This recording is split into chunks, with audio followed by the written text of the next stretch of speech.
So I guess the lamos pulled off the big heist. Their little get-together. Yeah, let me know when the media arrives.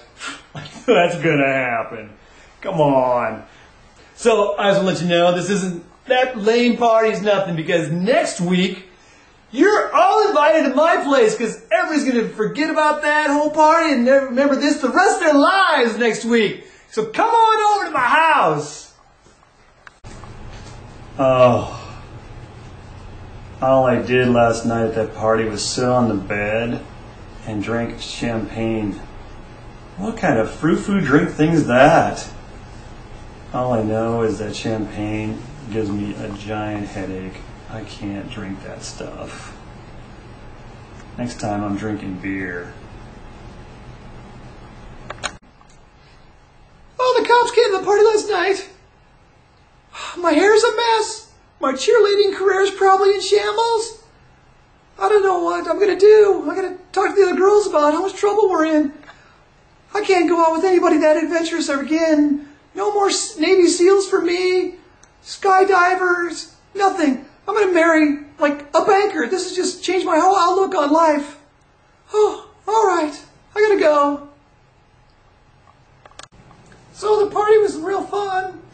But the cops came to the hotel, and they told us today that they were going to not let us cheer at 2 games. So my perfect attendance record and my logbook are pretty useless now. But I had a riot, so I think it was well worth it in the end. Even though I'm going to miss 2 games, I'd do it again. Oh, that was a good party last night. Oh, was it ever? It was awesome. Well, until the cops came. But I think I drank by myself 5 bottles of TJ Swan. I don't care if I ever see another bottle of TJ Swan again. And the cold duck, I took like 3 bottles. I think I drank like 2. I don't know if anybody grabbed one. I hope so. You would hope. Well, the cops came, and then I was like, I don't know what happened to Tracy. Really? Yeah. What happened to Kelly? Kelly! Yeah. The cops came and the running, right? That's what happened. Well, I didn't see Kelly because of the cops and the running. You probably should talk. I like to use that old adage, is it really going to matter 30 years from now? Oh, you're right. I doubt it. Yeah, you're right. Oh, crap. Here comes Dorn. Come on, get back to work.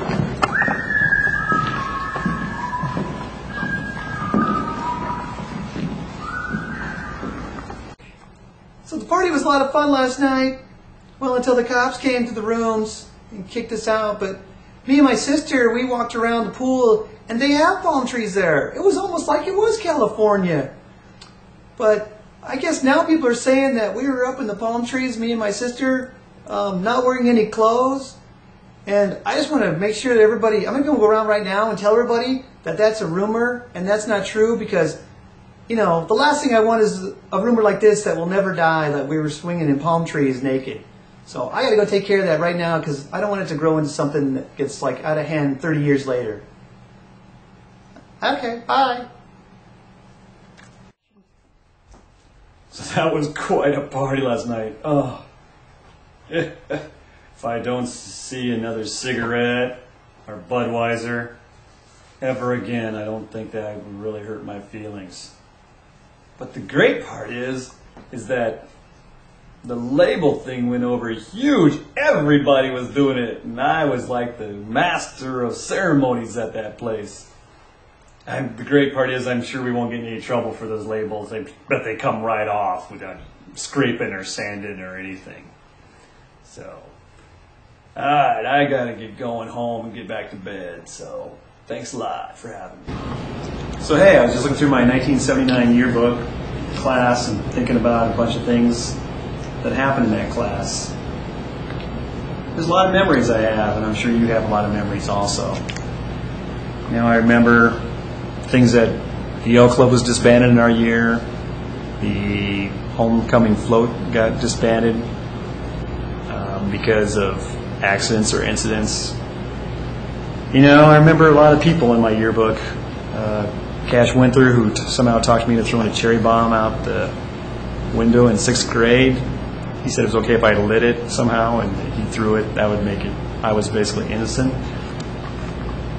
I remember going to the pool because Lori Starkle was there all the time, and Studemeyer. Every day we had to go down there and sit outside the fence, which I never understood because we didn't have $2 to get in, and apparently Lori had $2 to get in. I remember hanging out at the Broken Bridge with Mitchell and Lori Starkle, and Linda Tech was also there.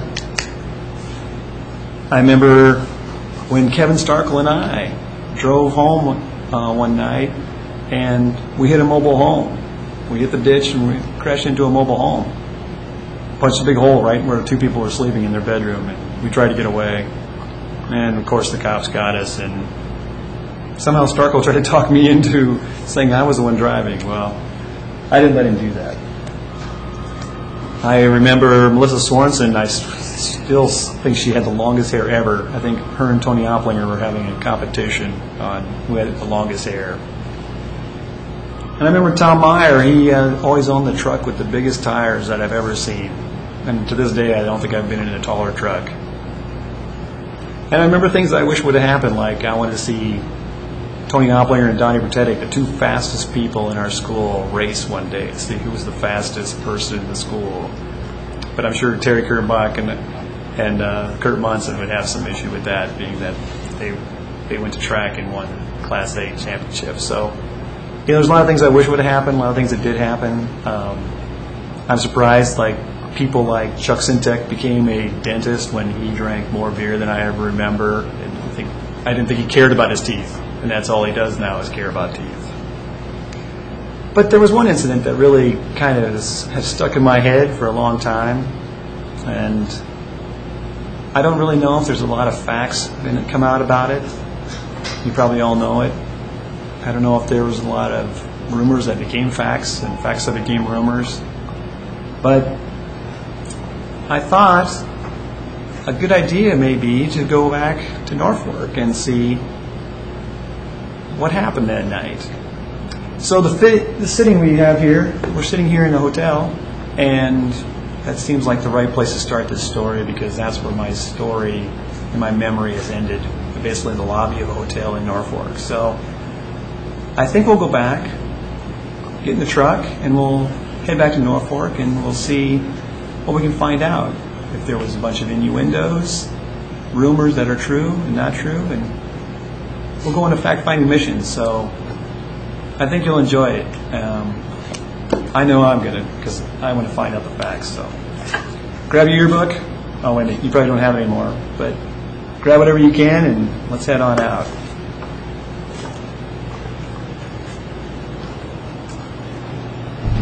So you didn't think I'd bring you along, did you? Well, I am. We're about 15 miles out of Norfolk on our little trip to see about the Villa Inn incident. And as I alluded to earlier in the hotel, we're going to see what happened there, what went wrong, what went right, how it could be fixed, who paid the price, who didn't pay the price, who should have paid the price, and I think we'll have some fun doing it, and I'm sure we won't get any trouble for doing this. So I'll talk to you here in a few minutes when we arrive, and we'll see how this all goes down.